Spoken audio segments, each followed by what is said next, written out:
The Stockyard 3D visualization system provides an interactive 3D view of your stockyard and port loading facility, showing the status of its assets and operations in real time, with a minimum historical record of the last 6 months. The system gathers real-time data from external data sources, including the process control system and other stockyard management systems.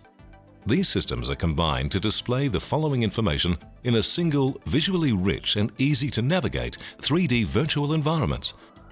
Stockpile management systems, showing the current shape of stockpiles in the stockyard.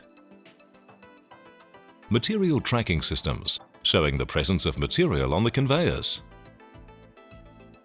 Anti-collision systems, showing the current locations and positions of assets, exclusion zones in effect, and lines of closest distance between the machines. Task management systems, showing any current and pending tasks. And the Australian Bureau of Meteorology, showing the local weather forecast. The historically stored data can be played back at a selectable time and playback speed, allowing users to undertake root cause analysis during periods of poor or good performance. The Stockyard 3D visualization system can be accessed by users remotely, showing them the exact status of your site and operations from anywhere in the world.